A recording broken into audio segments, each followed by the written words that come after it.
Is it there? It was taking forever for a second there. I thought it's not going to happen. We're going to be stuck on the load screen. We'll give a couple minutes for people to come in. In the meantime, Laurie, how are you doing? I am so good. It's September, which means October is coming. Yes. And all the fall and scary. So I'm in my happy space of geared up for it. Mm-hmm. Yeah. You're ready for it. I had somebody posted something about, it's still summer. Just hold up, you pumpkin freaks. And I'm like, listen, I am one of those pumpkin freaks. I just bring it all. Hey, Linda. We have Linda from Linda's World of Books that's popped in here to say hi. She's one of my best friends here in the book community. She's got a wonderful channel and she's a wonderful human being. She's my person. Well, perfect. Well, we might as well just jump right into this. So I will introduce you. With thanks to Mickey at Creative Edge Publicity, we have the privilege of getting to talk to Laurie Schoenfeld tonight. Hi, Laurie. How are you? Hi, guys. I am so great. So happy to be here tonight with you. So not only are you a wife, you're a mother of 3. You own your own business, which is called The Inner Enlightenment, which is a business built around connecting with your inner light and child within. And yet you still had time to write, edit, and publish your own debut novel, which actually just came out August 31st. It is a psychological thriller, which we love here, and it's called Little Owl. How did you find the time to do all of that? So this book, it took me 11 years because I couldn't do all of it at the same time. So it's your baby. It's your gem. Mm-hmm.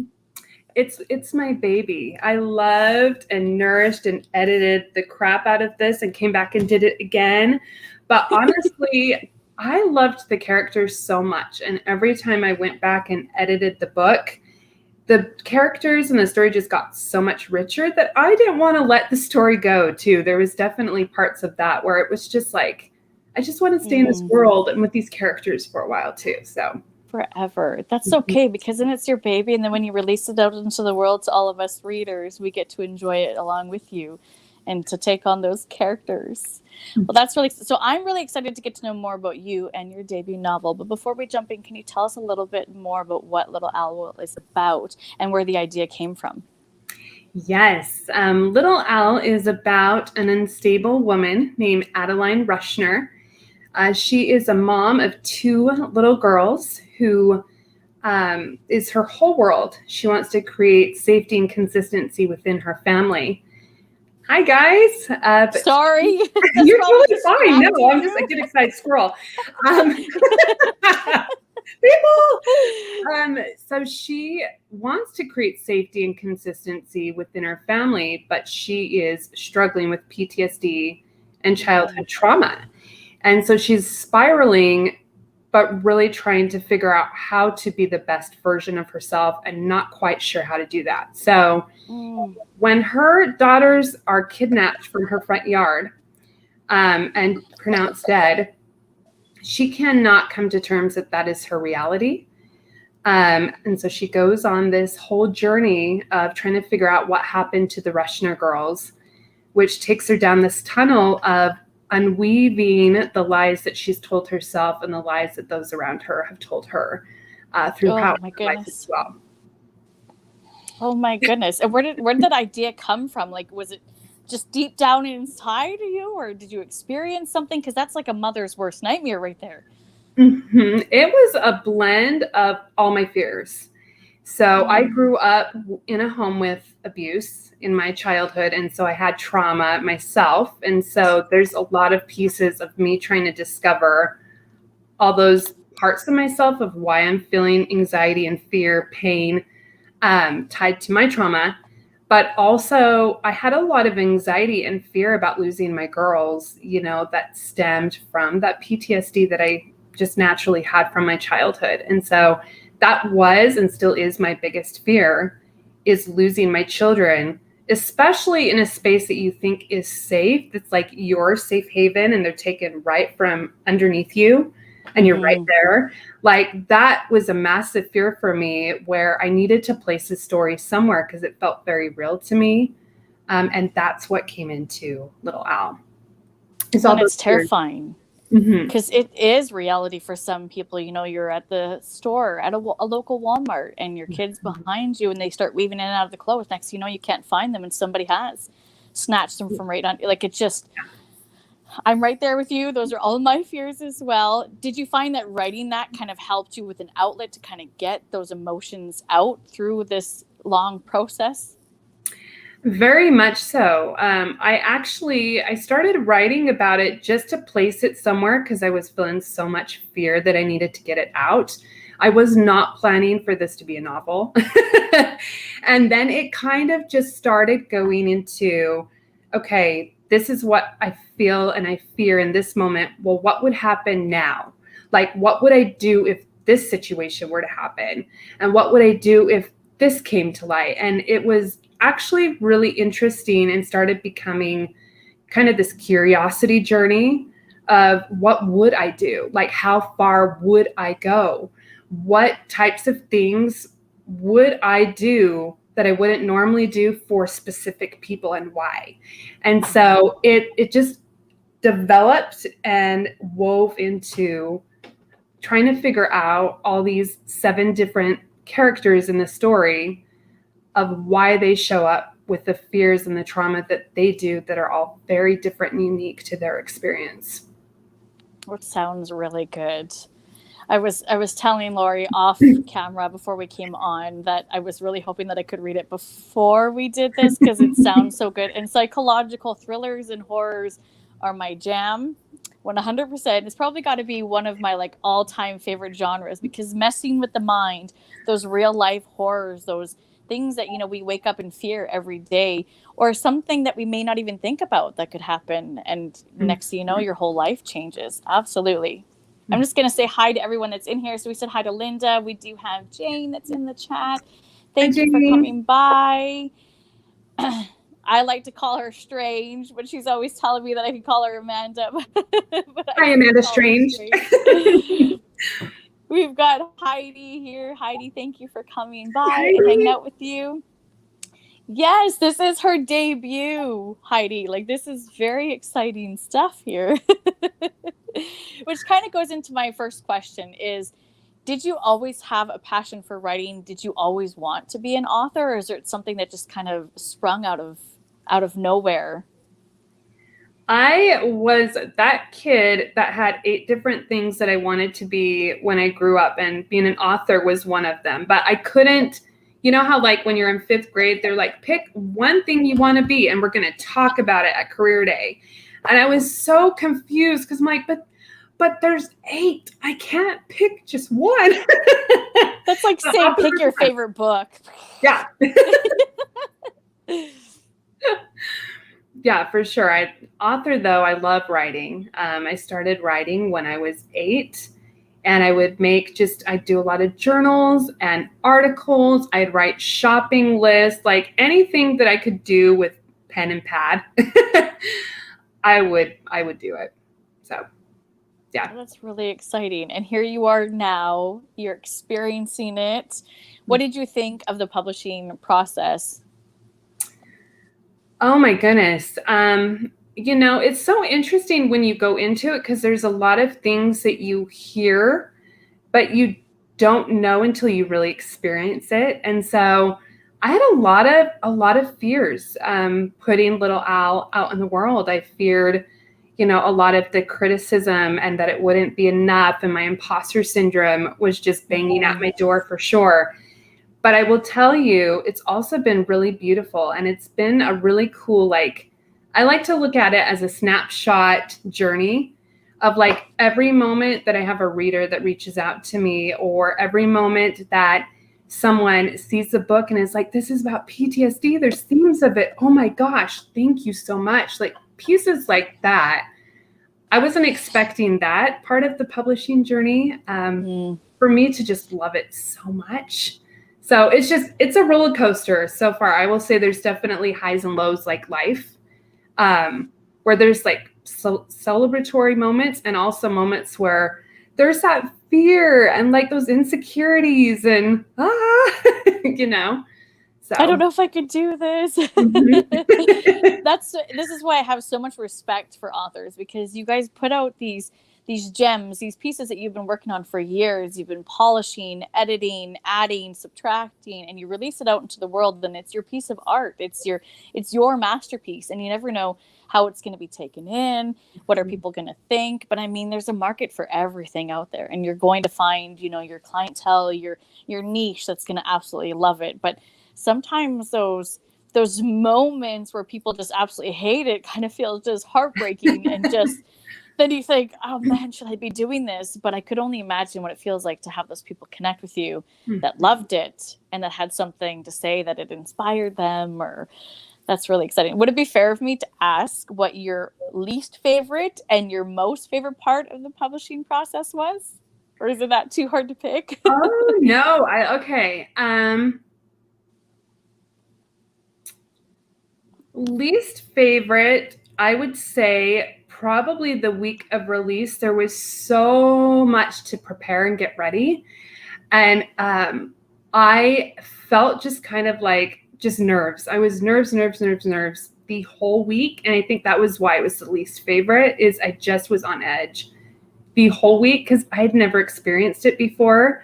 And so it was all this uncertainty and fear woven in that first week of like, there's a lot that goes into putting your book out there and reaching out to people and getting things set up, like more than you would think you need to do. So that was definitely my least favorite. My most favorite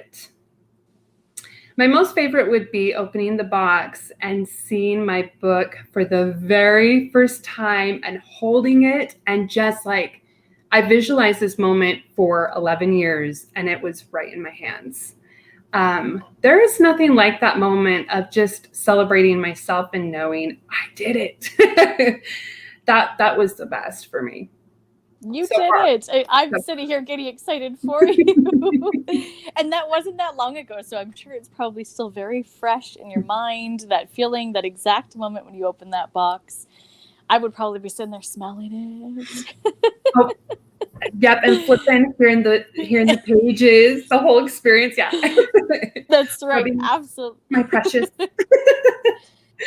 When you're getting up to the end, right when you're getting ready for the publishing process, did you find it hard at times or challenging at times to sit down and finish what you needed to finish, or are you pretty scheduled with yourself and pretty determined? Both. It was interesting because I could feel the pressure that I had a certain amount of time to get ABCD, like my task, done. And so I'd sit at the computer and I was very laser focused, but it was also like, I think because I knew that was the only thing that I needed to do.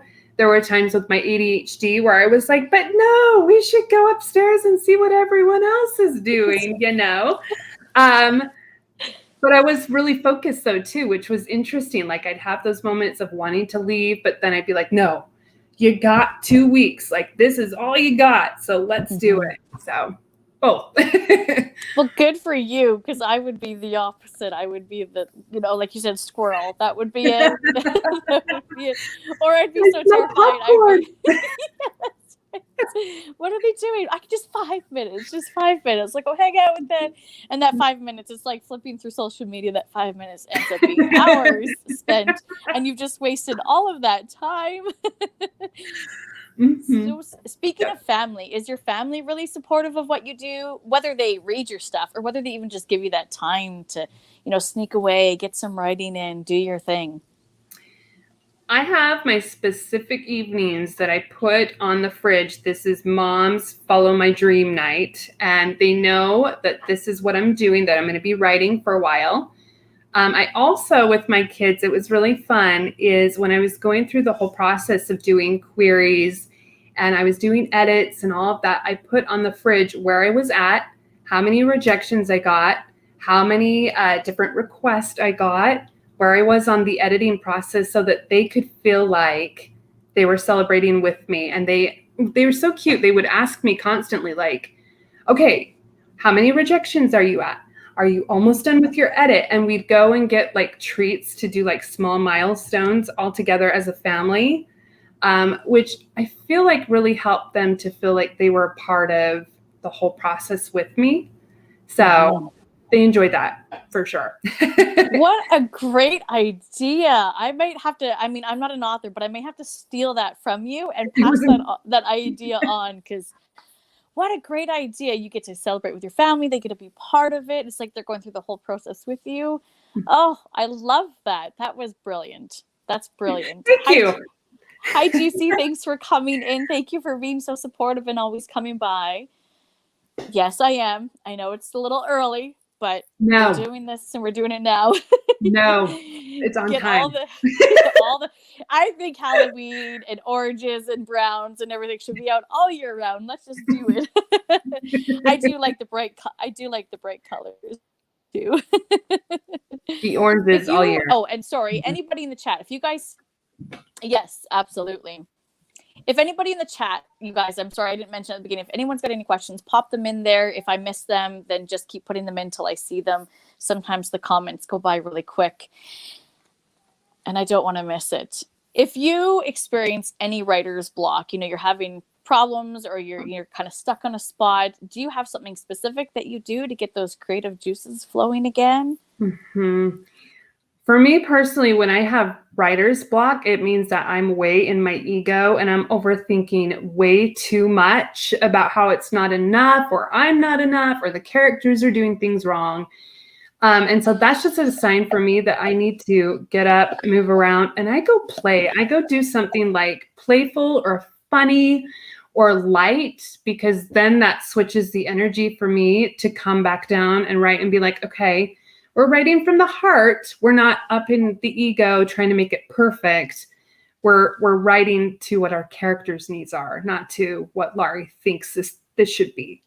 So it's honestly, it took me a while to learn that though, because when the heart and the ego sometimes feel so close, and I would tell myself like, oh, this is what my heart wants, but it really was what my head was telling me needed to be enough or perfect or right.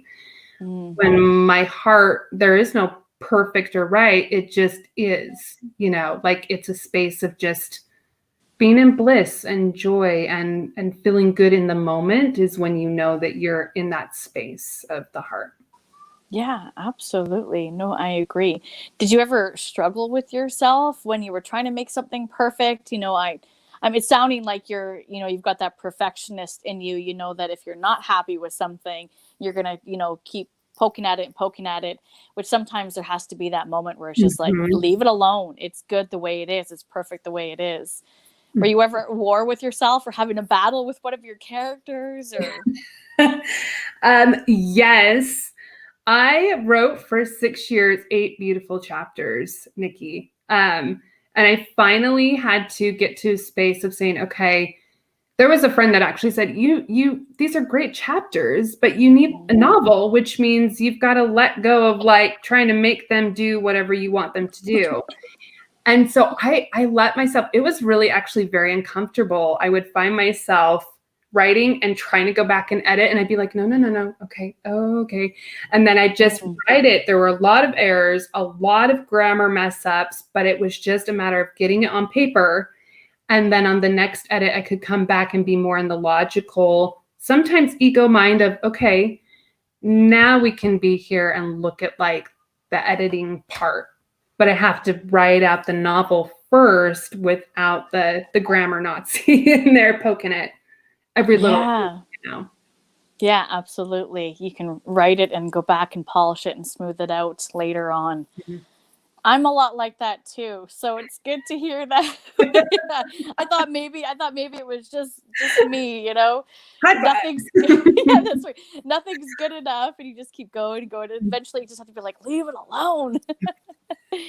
Hey, Dana, no worries, my dear. Thank you so much for coming in and hanging out with us. Means so much that you are here. Dana is a lovely supporter, and she does have cancer, and she is going through chemo, and she's got lots of appointments. So we're just happy that you're here, Dana. So thank you so much. It means so much. Where would you like to see your work 5 years from now? Your written work, anyhow, because I know you've got other projects on the go. Oh man, I think that it's every writer's dream to have it seen on the big screen. So definitely with Little Owl, I would love to be able to see an episode or have it be on the big screen, or even just, in shows and episodes with each of the individual characters, as there's 7, to kind of see what they do and play with on that. But yes, right now I'm enjoying this being out in the world, and I'm writing a new project now, which, Nikki, it's been 11 years. So I'm like, oh my goodness, I got a new baby. Very exciting. We need to do a little dance of excitement. Yeah, absolutely. Is it in the same genre, or are you stepping out into a different world and experiencing that? I am actually stepping out and taking a breather and it's a contemporary realism story. But there is more in the works for psychological thrillers for sure. I'm just taking a breather to try something different. So I love that. I love, the experimenting and authors that will try. There are some authors that like to stick in their lane. That's the genre they love. And then sometimes when, they saunter out and they try other things, like they see that they've got a talent and they can write multiple genres, which is a huge talent. To me, that's like a celebrity playing different roles and rocking them every single time. So kudos to you guys, because you guys already are my celebrities. I'm constantly fangirling when I get to talk to you. So we do have a question here. Sorry? I'm fangirling about you. We talked about that too. So you're amazing. Well, thank you so much. I do have a question here from Heidi, and it is a little bit of a tricky one, but it's a really good one. And yes, thank you, Dana, for coming. You're such a sweetheart. Heidi's question: can you describe for us a little owl in 10 choice words or less? Ooh, Heidi. That's a great one, but that is definitely tricky. Okay. We're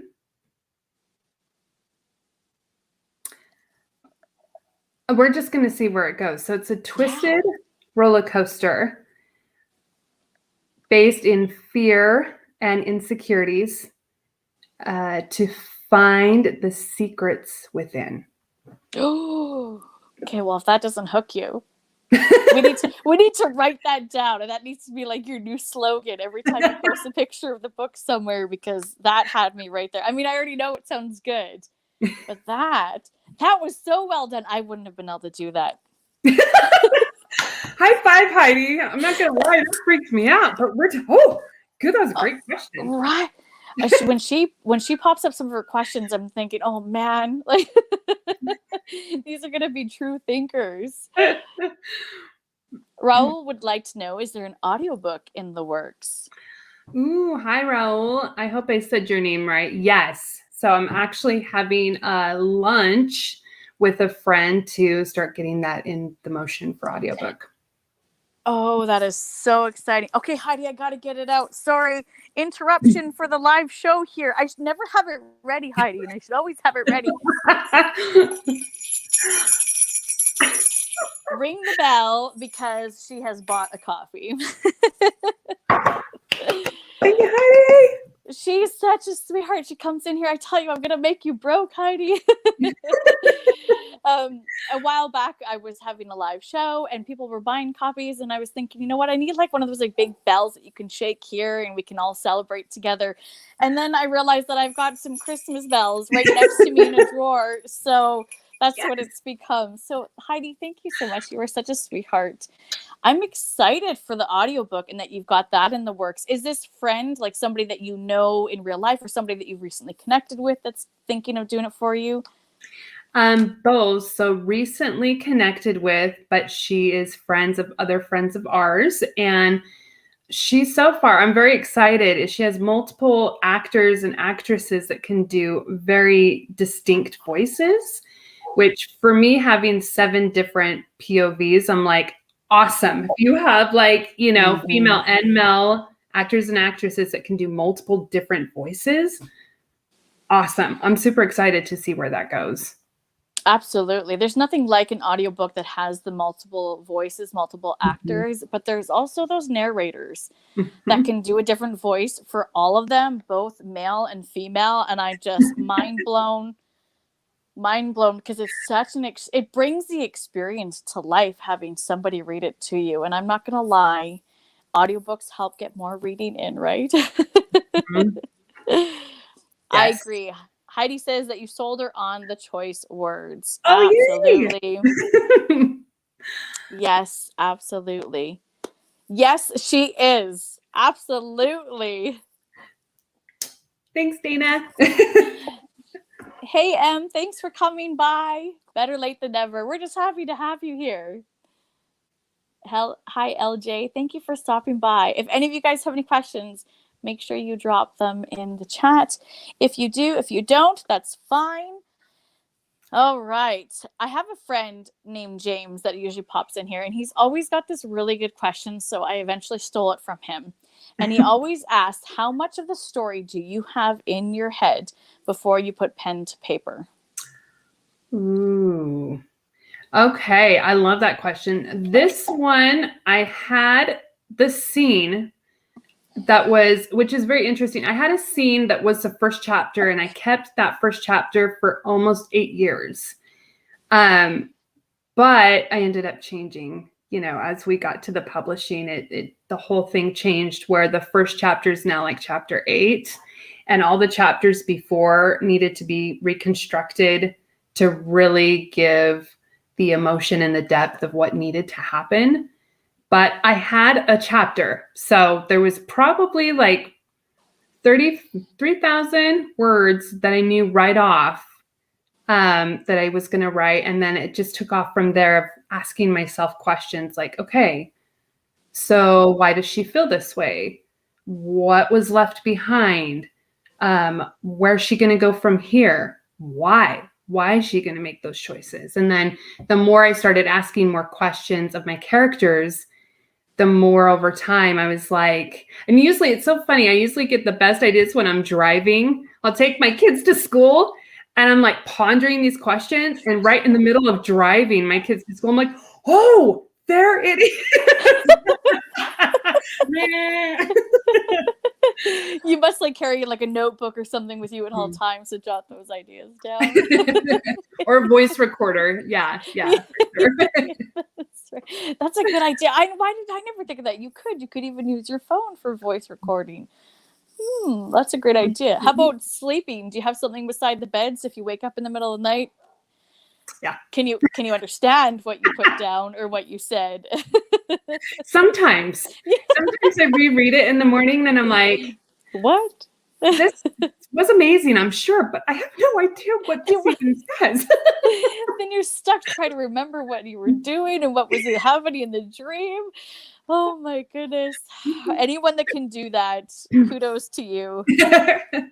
So I would like to ask you some of your inspirations, but not only, fellow authors or authors that have inspired you, but how about inspirations that are not authors? Maybe somebody from your family, an ex-colleague or boss. Oh man, my grandma is one of my biggest inspirations. She was one person, growing up. There was a lot of, as I mentioned before, abuse within our home, and there wasn't a lot of people rooting for me. But my grandma, she was always that person that would be, you're so beautiful and you're so smart and don't listen to them. Like, I see good in you. And I remember she would take me, she had deers. She lived up in Cottonwood Heights area, and there would be deer that would come down in her backyard. And she'd just have me sit with her. She'd make me tea. And she'd just say during the winter, let's look at the deer and talk about all the ideas that are going on in your head that you don't share with anyone. And I'll just listen. And that taught me, I wanted to say that taught me how to allow myself to write on paper. Is just her skill of listening and paying attention to like the joy and the wonder and the beauty of the deer and enjoying tea. And so she definitely inspired the spark of creativity and voice for me. Oh, I love that. I was going to ask you if you ever do any like people watching, but I mean, watching nature is so much better. I mean, to experience it. No, you like the people watching. What's going through their mind? I do, because my grandma, this makes me laugh so much. My grandma is also a people watcher. And so I remember at a young age, she'd open up her window and she'd be like, let's see what all the neighbors are doing. And we just sit there and like stare at the window. And she had all these ideas of what she thought was going on. But I think that's where the psychological part of me also, like a piece of that ingrained at a young age of like asking those questions like, Yes. I wonder why they're behaving weird, or, oh, that person's sad. How come? Or, wow, that's a really cool outfit. Kind of interesting for the winter. I wonder why it's important to them, you know, like, yes, like that. So yes, it's true. And the stories you can come up with in your mind. I mean, they may not be real, but I mean, it can be pretty entertaining. Maybe not to them if they figured out what you were thinking or saying, but to me, it's entertaining. Speaking of James, hey James, thanks for coming in. I'm sorry I stole your question. It's already been asked tonight, so it's such a good one. How about inspirations for writing? You know, fellow authors or somebody that you read growing up that just really affected you. I loved, bless her heart, Carolyn Keene. She passed away a while ago. She did the Nancy Drew series, and I love Nancy Drew. The whole protagonist of Nancy was so wondrous for me, how she was always like, that's not the end of the mystery. There's more to look into. Like, everyone else would stop and she'd still be curious and try to find all the answers that other people weren't searching for. And I loved and admired how many books she wrote and how she stuck with Nancy. I mean, there were so many books and stories that Carolyn Keene put together continually about Nancy's journey. And that really inspired me at a young age. Just the way she stuck with Nancy, but also the character that she wrote as well. I also love Mary Higgins Clark. She was a master at multiple POV stories, which I fell in love with through her books, of how she could take multiple chapters and really give such depth to each character. And you were just hooked trying to figure out in each story what was going on and who was the villain and who was the good guy. Love her books. She inspired me a lot too. Yeah, that cannot be easy, to bring that character to life and to hold them there and keep them up and keep them in the reader's mind. I mean, again, that goes back to talent. I'm telling you guys, you have talent. So speaking of which, would you prefer, or what's more important to you, is to have, you know, those really powerful characters, or to have like this incredible epic plot line, storyline? I would say I'm very character driven. I love plot lines though. Give me a good twist and plot, and I love it. I love the weaving and seeing where it's going to take you, but the depth of the characters and why they are the way that they are, like I really love that piece of sticking with them and just being the supporter and rooting my characters, even the villains, throughout the whole story, of seeing where they are and where they're trying to be, even though maybe they're not hitting the dot, still having that empathy and that connection to their characters. Oh, absolutely. Villains are some of my favorites. Sometimes they're just, I mean, they stick with you. But Linda, if you're still in here, character driven. She's huge into character driven stories. And so whenever I hear that, I'm like, listen, go pick up a copy. Another buddy read, I should say. No, it's very true. And it helps the reader to really connect. And those characters linger with you. You know, even if the character was to be killed off somehow or something tragic happened to them, they still stay with you. And I'm sure this is why a lot of readers, when their, you know, favorite character gets killed off, that they just like riot, you know, and they get so upset. But it had to go. It was for a reason, right? That's really exciting. Did they inspire, like those authors, did they inspire your writing style in any way? Like, did you try to take from them and implement it in your writing? I would say with Mary Higgins Clark, the multiple POV for sure, as little Al has multiple POV throughout the book. I love, love, love the whole idea of not knowing who's the good guy and who's the bad guy and guessing the whole entire time and then not seeing the end come. Like that's my favorite. So yes, that would definitely be from her. And then Carolyn Keene, I love the whole detective, like be your own detective, even if you're not a detective actually in the book, like finding your own truths and finding your own answers to what's really going on in your own life and within yourself and within those around you. Like that's so fascinating to me. So yeah, I wove both in Little Owl. Would you write anybody that you know in real life as a character, or have you done that, or are these all made up? Really? Oh, that's exciting. I love that. Do they know? That's the question. Do they know, or is it a surprise? I'm sure if they read it, they'll know, but they may be in denial that it's actually them. That's not me. It's totally not me. Okay, maybe just a little bit. Do you want them to know that it's them, or is it kind of just something you poked in there just for your own self? That is a really great question because there's some characters in the book that have been a part of my experience. I also didn't put out the book for a while because I was afraid that they would know that it was them.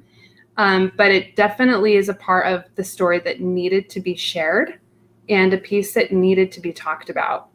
So that's definitely, they probably will know that it's them, but it needs to be talked about and shared. Mm-hmm. So it's kind of one of those, I don't know, it's a middle ground of just that internal battle of it needs to go out there. I don't want to hurt people. I need to share my voice. No, but if you talk, it's going to hurt them. Like at some point you have to stand up for your truth when you know that something is hurting you and pick yourself over the person that's the abuser.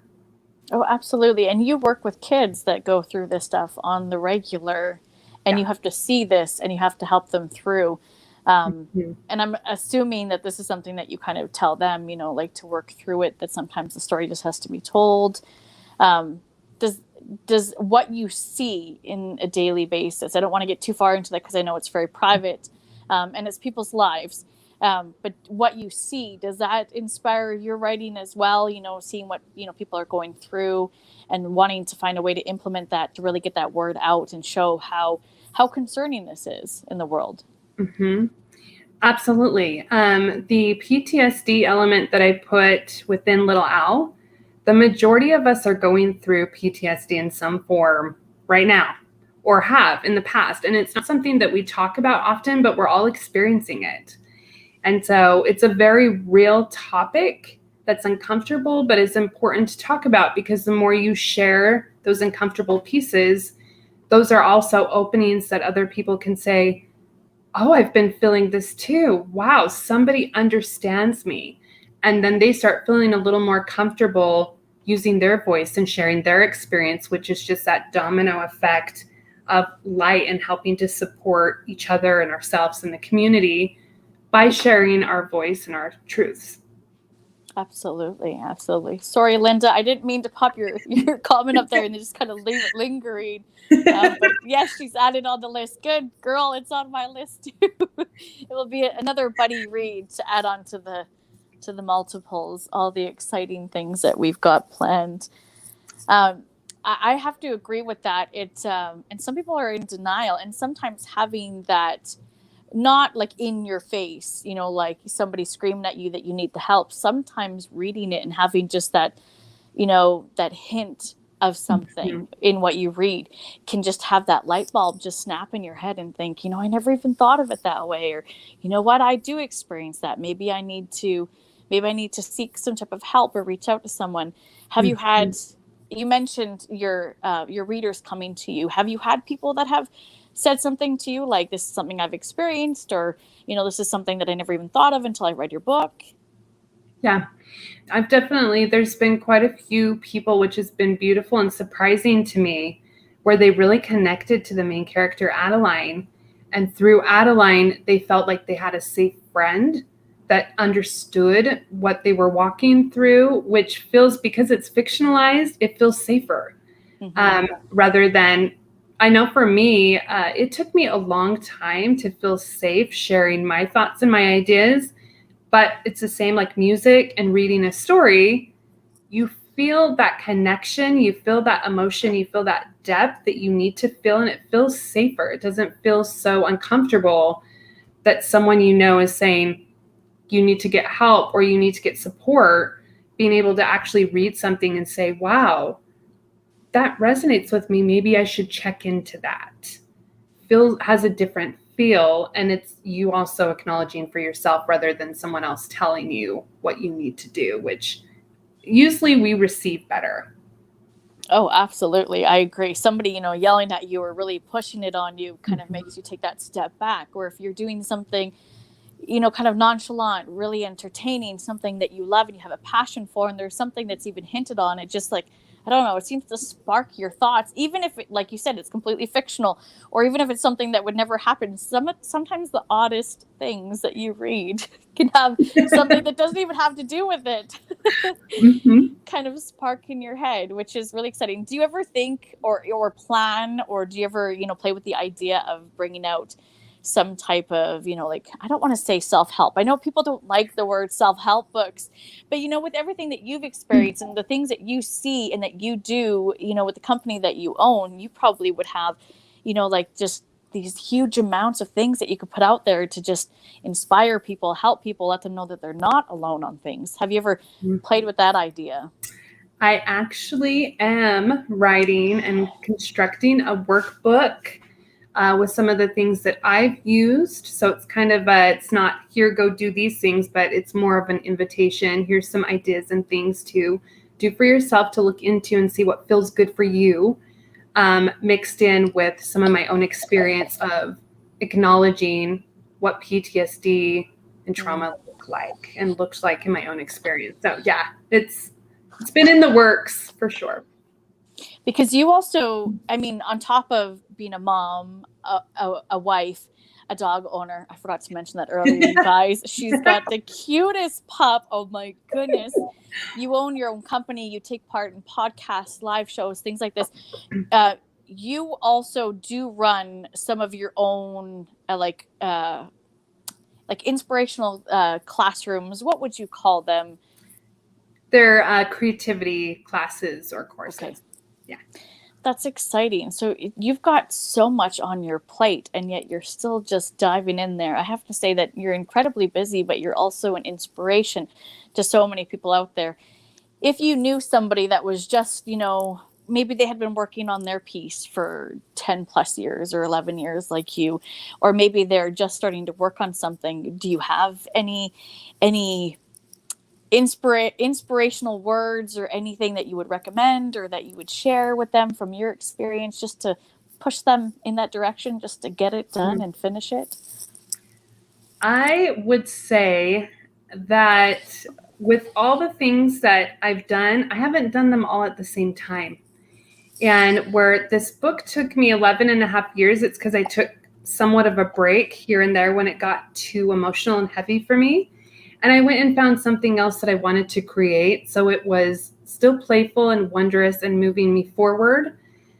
So I wasn't stagnant, but I did not do all of them, and I'm not doing them all at the same time. And so when you're creating, find one thing or two things that you really want to work on that excite you, that are spark, that just kind of lights you up. An idea, and just start moving into those. And if you need to step away for a while because it's feeling too heavy, ask the question of, okay, we'll put this away for a little bit. What's something I can do right now that is exciting, that is a spark, that can bring some joy for me? And start creating that and see where that goes. And then when you're ready, your heart will know when to come back to the projects that you had put on hold for a little while. I firmly believe, and it's that there's a time and a place and a season for everything. And I really didn't like when someone told me that like 12 years ago, like, it's always like, oh, there's a time and a season for everything. That's little, especially when you want to get a book out there. At that point, when I heard it, I was like, no, there's not a time and a season. I'm just going to race through this novel and it's going to be amazing. And we're going to do one run. No. And it's going to be done. And it really was good to see, like, there really is a time and a season for all things in creation. And there's a purpose for it. And so every time I paused to create something different, and I paused on my book, it was because there was something else that was curating and an experience that popped up in my life, whether it was with a neighbor, an experience with a friend that really I could bring into another character within this book. And so it was interesting how just making that pause and that stop actually created even more ideas for me and more depth to the characters that were already in the novel. That's, great words right there. It's very true to take that pause, that stop, that break in between, mull some things over. No, I really think that's some great inspiration right there. I mean, so many people are in such a rush to get things done, get it out there, get it done. And so many people don't realize how much goes into writing the book, but then the whole publishing process, the editing, how many times. I mean, you probably know a lot of your book, or at least chunks of it, off by heart by now. I'm sure. because you had to go through it so many times. Did you get to be part of like the cover art and everything, or was that? Oh, that's exciting.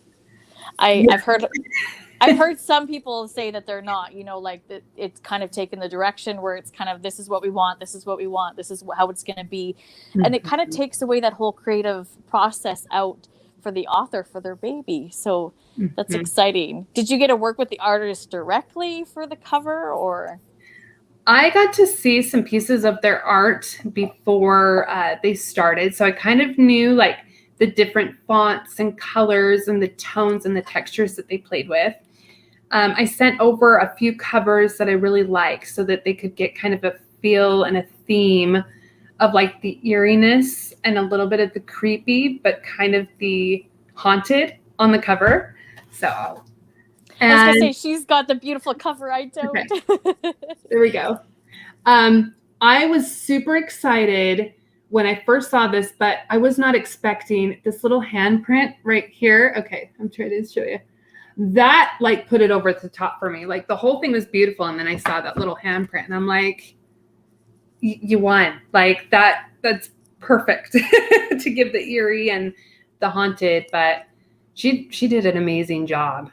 Yeah, absolutely. It's gorgeous. And it's, I know they say don't judge a book by its cover, but we all do. It catches our eyes. I mean, there's a reason why there's Bookstagram that exists, showing up all those beautiful covers. And it does, and the title too, it really jumps out, just the little owl. It says it all without saying it all, and it can kind of get the reader's mind going before they flip it over and read the synopsis and see what it's all about.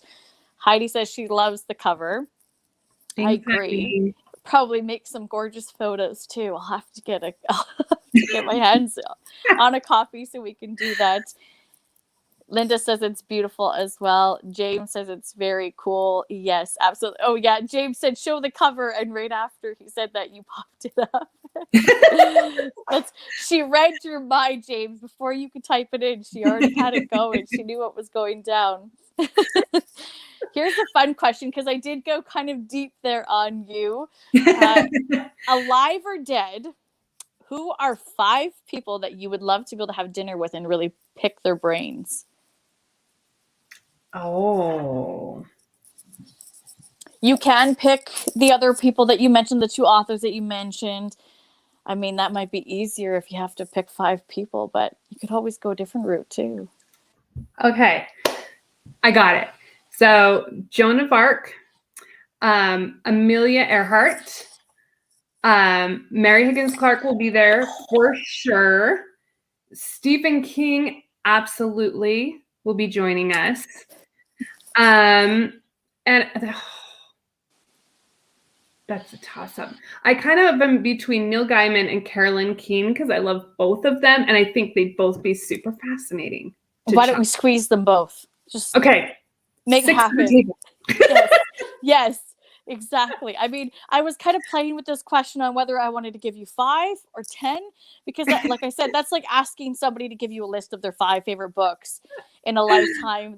I'm sorry, that doesn't happen, at least not for me. Anybody that can do that, good on you. But yeah, we could even, toss in 10. You can do whatever you want. It's your dinner. Mm-hmm. That would be a great list of people.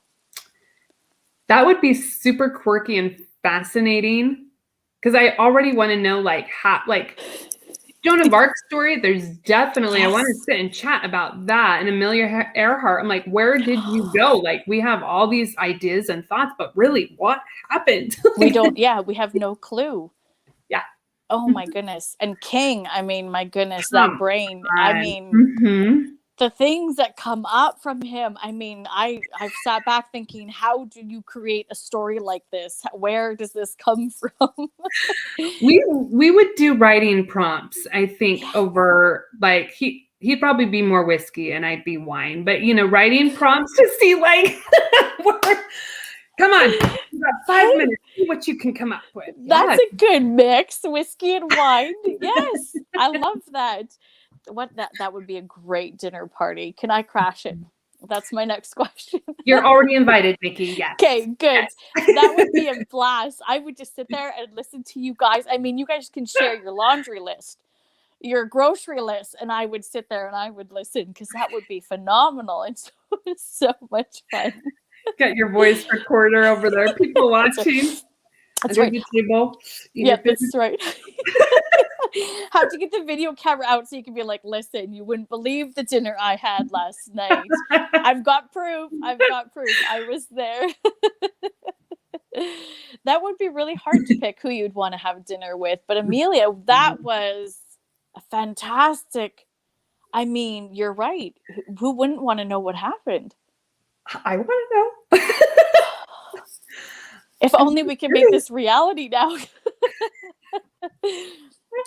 Okay, another fun question. If you were to rewrite any classic,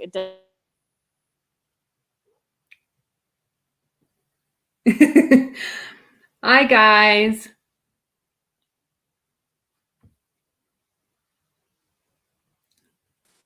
Nikki's this is back. I was going to say, this is where you could do your dance. I have a favored shoulder, clearly. That's as much as you can really see right in the camera. Okay, another fun question I love to ask is, if you could rewrite any classic, it doesn't have to be a horror classic, it doesn't have to be something that plays with the mind like Daphne's book does.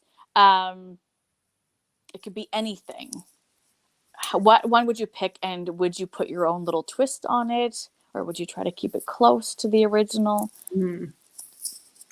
Okay, so Anne of Green Gables, except she would be like a detective like Nancy Drew, and Diane would absolutely, and Gilbert would be on her squad. So it'd be like the Hardy Boys and Nancy Drew mixed in with like Anne of Green Gables Regency type feel, but they're hunting for ghosts. And there has to be forensics in here. There's got to be some murder too. Yes. There has to be. Well, in the countryside, I mean, and how far do they have to travel for school? The forest that they go through, you could find some bloody prints and stuff. Okay, well, I'm reading that. Are you writing it? Because I am already. That needs to be a TV show. Is it not already a TV show? We're definitely. There's lots of farms too. I mean, there's a lot of opportunities for murder and really just awful scenes. Yes. On the absolutely. Yes. Absolutely. Yeah. Yes, I would totally read that one. That sounds so good. Scooby-Doo. Yes. A little bit of Scooby-Doo in there. BookTube Goddess, thanks for popping in. Love that question. How about, do you have a favorite fairy tale? How would you reimagine it? Oh, that's a good one too. I never thought of fairy tales. I love that question. Okay. I really love Alice in Wonderland. That whole theme, but like have it be a zombie land with I love paranormal creatures. So it would be an Alice in Wonderland like zombie paranormal realm with crazy cats. Yeah. Well, I'm there for that one too. I'm there for that one too. What would she have to eat and drink? Ooh. Or would the sizing be completely out altogether? I think it wouldn't be she's small. She'd be like a giant. Like we have to flip the script a little bit. So, a vial of blood. Mm-hmm. For sure. And then she would need to eat. Oh, I thought an eyeball, but that's really gross. But I love it though. Went to, so we'll just the eyeball. A chocolate covered eyeball. Dip it in some ice cream or some icing or something to give it a little bit of a softer effect. We like all the dark here, so we're good. We're good with that. Well, I love that question. Thank you, BookTube Goddess. I'm gonna have to steal that one too, because I always ask the classic, but I never think of the fairy tales, and those are so impactful too. I would love to also see. There's quite a few of them that are done, but Peter Pan I can never get enough of retellings, and yeah, absolutely. Mr. Morningstar, I just tuned in and we're talking about vials of blood, so I'm intrigued. Yes, we are. Yeah, that's right. You came at the right time. See, I'm telling you, we like all the dark stuff here. Even Heidi's laughing at this. She's getting a kick out of it. Well, I would definitely read both of those retellings. Happy Halloween, Alice. Oh, that's what it should be called. Yes. No pressure or anything. Like, we didn't just add to your already busy list to write 2 more books. It's happening. Yes. No, we'll definitely. And like, I would say Little Red Riding Hood would probably be a close second. That's because Little Red Riding Hood already has that, like the original dark story. Oh man. Yeah. I never thought of that one. I would read that too. And there's not many of them out there. I mean, there's a couple, but not. Oh. Mm-hmm. Okay, well, now we're adding 3 onto your list. Like I said, no pressure. You don't come on to Nichi's show not leave here thinking, oh, great, now what do I got to do? Everyone will be poking you. Where's those retellings? We're waiting for those. I was not planning for this when we went on the show, Nikki. Well, you guys add to my reading list. I have to add to your writing list. Little Red Riding Hood with zombies. That would be really good too. I love zombies. So do I. People keep telling me that zombies are out of season and that they're old, and I'm like, listen, no such thing. Zombies are always around. They will always be there. Nikki, have you seen vampires are coming back full swing? Yes. And right around that, there's always the witches come back and the zombies come back, just new renditions. So they're coming. They're coming. Oh, absolutely. I just had got my copy of Brahms' Slewfoot that came in today, and that's all about witchery. I mean, yes. Oh, this is exciting. Okay, well, let's get this spooky season happening. Well, we are hitting that hour mark, and as I said before, I don't want to take up all of your time. And now we've just kind of gone from the questions into just some goofy fun, which I love. But how about anybody in the chat? If you have any questions that you want to pop in before we jump off, pop them in there and I'll get them up. But in the meantime, do you want to share with us more about Little Owl, what it's about, where the idea came from, and when it came out, and where people can pick it up? Yes. The idea sprung within Little Owl is 2 little girls that go missing. And Adeline Rushner is trying to figure out what happened to them and where they went and why she feels like they're still alive. So she's walking through a lot of insanity and a lot of secrets and a lot of lies of trying to figure out who she is and who she isn't.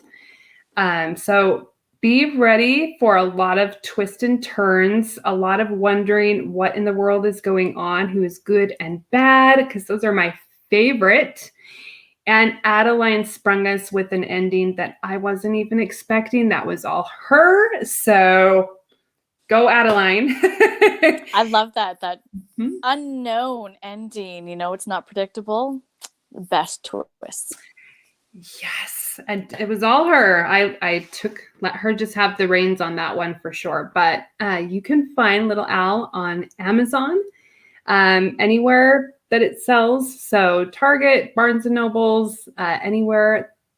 That's Laurie Schoenfeld, Little Al. And my website is laurieschoenfeld.com. So all that information will be up there on the website too.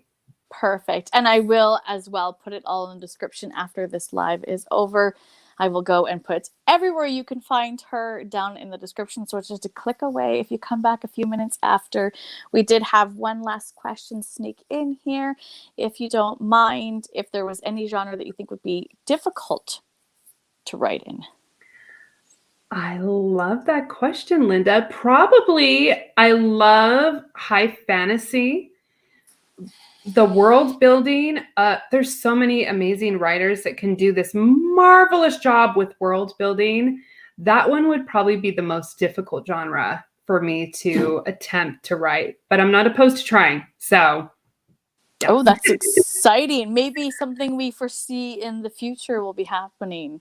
Maybe, fingers crossed. That would kind of lead you into doing like a series, kind of like the Nancy Drew, where you could have more than one book in a series and really spread it out. But it would be a lot. It would be a lot. But if anyone can do it, I think you could do it. But I mean, Game of Thrones is one of my favorites. And look, I'd like, come on, like that whole world building there, George Martin, amazing. Absolutely amazing how all that was constructed. So, and the amount of characters too. Oh my goodness. Let's not get started on the audiobook narrator for that, because it's just one guy and he's trying to do all these different voices. And I'm going to be honest, I started listening to book 1 and I had to get rid of the audiobook because I couldn't figure out who was who. The poor guy. There's just way too many characters to try to voice.